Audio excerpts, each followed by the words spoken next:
Boa noite, pessoal, tudo bem? Meu nome é Maria Eduarda e eu sou do curso de Biomedicina. O tema abordado pelo nosso grupo, então, é o artigo A Importância da Biossegurança aplicada aos profissionais da radiologia.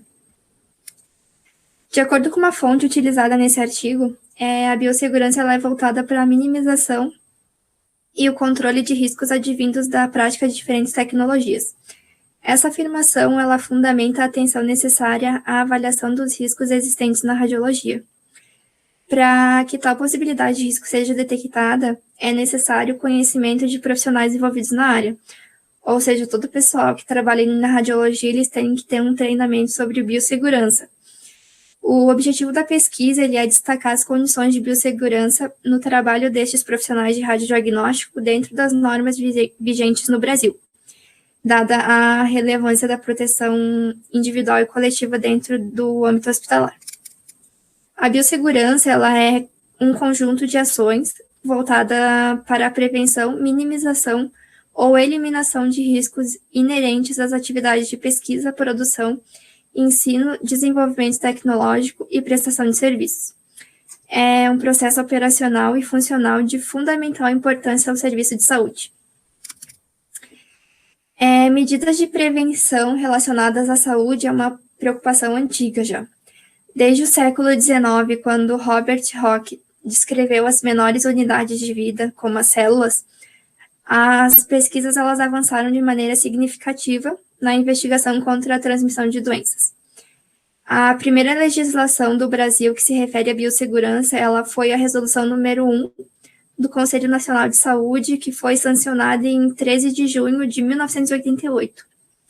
Já em janeiro de 1995, foi promulgada a Lei número 8.974 e o Decreto número 1.752 de 1995, no dia 20 de dezembro.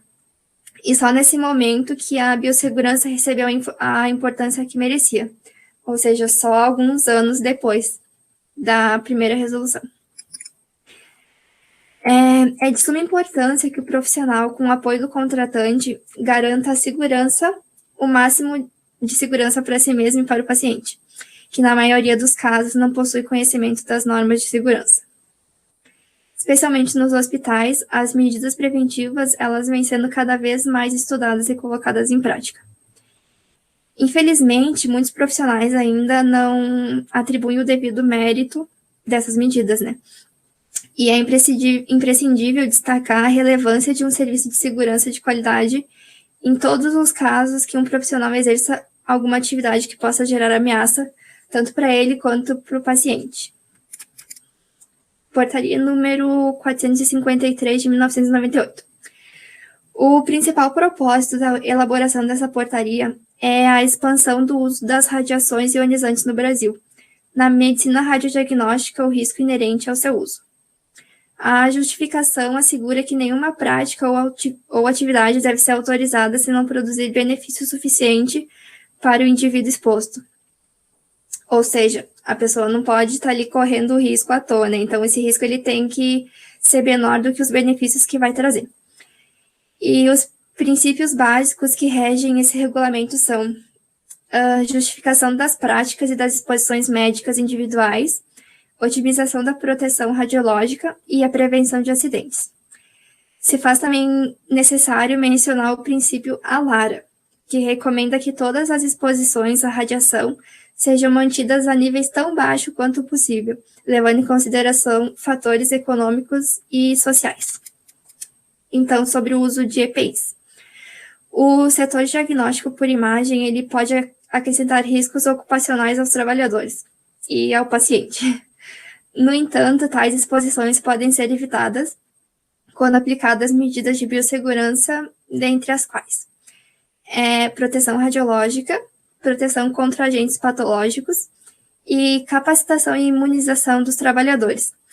Ali na imagem é possível ver alguns dos EPIs utilizados dentro da radiologia.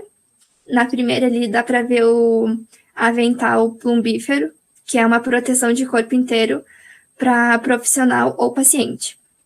Proteção de tireoide, que é uma proteção também profissional ou para o paciente, que pode ser usada para exame localizado ou uma composição do avental anterior.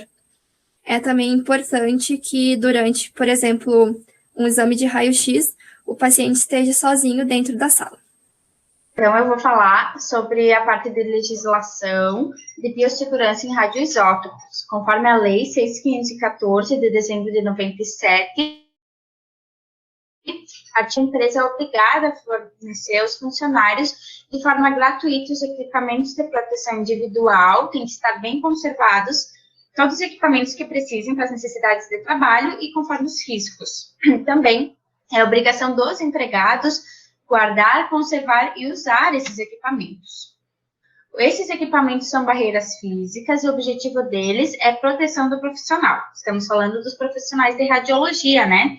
Então, todos esses equipamentos têm que ser plumbíferos, que são equipamentos que têm chumbo na composição, que são eles avental ou capote, protetor de tireoide, luvas e óculos com vidros plumbíferos. De barreiras confeccionados com materiais capazes de proteger os profissionais contra os efeitos da radiação.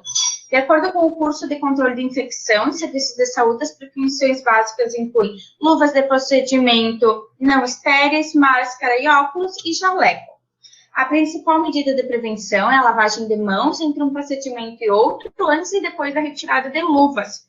Também se deve limpar os equipamentos entre um paciente e outro, evitando contaminação cruzada por fluidos corporais, sangue e outras secreções. O empregador é o responsável pela vacinação dos seus funcionários contra vários tipos de agentes infecto-contagiosos. Então, para capacitar esses trabalhadores, se deve fazer treinamentos, em que nesses treinamentos sempre se tem documentos comprobatórios que digam quem foi o profissional que ministrou a formação dele, quais foram os trabalhadores que participaram, qual foi o tema do treinamento e a carga horária desse treinamento. Então, vou falar um pouquinho de segurança em laboratórios na área da saúde. Os principais agentes físicos nos laboratórios são ligados à saúde. Então, são eles o calor e radiações ionizantes e não ionizantes. As ionizantes são usadas na área de saúde, que são usados para diagnósticos e fins terapêuticos, né, tratamentos. No ambiente hospitalar, os riscos da radiação ionizantes localizam-se nas áreas de radiodiagnósticos e radioterapia, incluindo o centro cirúrgico e UTI. É muito importante o uso desses EPIs e dos dosímetros, que eu vou falar daqui a pouquinho dele, nas áreas de risco. Conforme o Ministério do Trabalho, o Programa de Controle Médico e Saúde Ocupacional tem como objetivo a preservação da saúde dos trabalhadores para prevenir, tendo como parâmetro a realização de exames admissionais e periódicos. Então, o dosímetro, ele é um dispositivo que ele mede a exposição do funcionário à radiação, ruído, vibração e produtos químicos específicos durante um período de tempo. Tem dois usos principais, que é a proteção contra danos à saúde humana e a medição da dose em processos industriais. Boa noite a todos, meu nome é Vitória Sirtoli e eu vou começar a minha fala falando sobre a metodologia deste artigo. Então, foi realizada uma pesquisa com 29 profissionais da radiologia, que são técnicos, tecnólogos, estagiários do curso Tecnólogo em Radiologia, de clínicas e hospitais do Distrito Federal, em que foram enfatizados e destacados aspectos como a biossegurança aplicada no cotidiano desses profissionais, o uso dos EPIs, o uso e aferição de dosímetros, os exames periódicos, a imunização, higienização e limpeza dos aparelhos radiológicos. Já nos resultados, a gente vê que para chegar naqueles resultados foram feitos seguintes questionamentos, foram analisados seguintes dados. O conhecimento sobre a aplicabilidade da biossegurança no cotidiano profissional, se existe na instituição em que trabalha a biossegurança, programas de treinamento e educação sobre os riscos químicos, físicos e biológicos, a realização de exames de sangue periódicos e o acompanhamento de saúde desses exames periódicos pela instituição, a frequência da realização da lavagem das mãos, a utilização do dosímetro e a imunização dos funcionários do setor. Então, na discussão, os profissionais foram questionados sobre o conhecimento em biossegurança. E 79,31% afirmaram conhecer, mas não ter treinamento da instituição. Então, eles tiveram algum conhecimento da área, mas a instituição não planejou, não teve uma campanha para realmente colocar em prática esse conhecimento. Quanto ao fornecimento de EPIs, 43,48% dos entrevistados afirmaram que sabiam do fornecimento, 19,08% negaram que havia fornecimento e 37,44% falaram que às vezes havia fornecimento e às vezes não. Foi observado que nas redes privadas o fornecimento é maior. Por isso, não existe iniciativa por parte das empresas em oferecer a vacina aos profissionais de radiologia. O mesmo acontece em relação aos exames periódicos de saúde, considerando que foram feitos por conta própria. Então, nesses casos, nós conseguimos perceber que a instituição não está devidamente preocupada com seus profissionais. Foi visto que a limpeza de equipamentos é feita somente em casos extremos, apesar de ser importante para evitar a contaminação cruzada e exposição a doenças. Então, ela é feita somente em casos excepcionais, não é feita da maneira que deveria ser.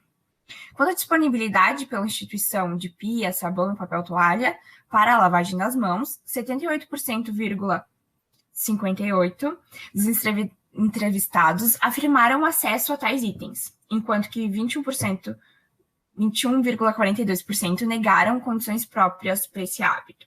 Então, havia os materiais, mas as condições não eram próprias. E as considerações finais é que, apesar do conhecimento de como praticar a biossegurança, os profissionais do radiodiagnóstico acham banais algumas de suas aplicações. A metade dos entrevistados demonstrou que não considera importante os usos dos EPIs, indicando a falta de conscientização para a aplicabilidade das normas previstas na lei vigente, porque é tão importante que é legalmente obrigatório. O que não se deve à falta de conscientização dos trabalhadores, cabe aos empregados uma abordagem não apenas técnica do assunto. Deve ser tratada como uma questão diária, onde os profissionais da área tenham soluções hábeis e práticas, avaliadas dentro do contexto de trabalho, para que a adesão dos profissionais às técnicas seja satisfatória. Em relação ao dosímetro, os profissionais da radiologia não o utilizam, pois não entendem sua importância. 50% dos participantes relatam não possuírem conhecimento da sua aferição, o que denota falta de interesse e conhecimento em relação à proteção radiológica. E as notícias que nós recolhemos, elas são bem importantes e elas reforçam muito o que foi falado durante essa apresentação e o que se encontra no artigo disponibilizado, reforçando que os profissionais da saúde radiológica, nesse caso, precisam sim estar protegidos e precisam sim seguir certas normas para garantir a sua segurança e a segurança dos seus pacientes, que em muitos casos não têm conhecimento das normas de segurança e dependem desse profissional para garantir a segurança em si. E as referências bibliográficas, então, a principal foi o artigo disponibilizado. Muito obrigada pela atenção, uma boa noite a todos.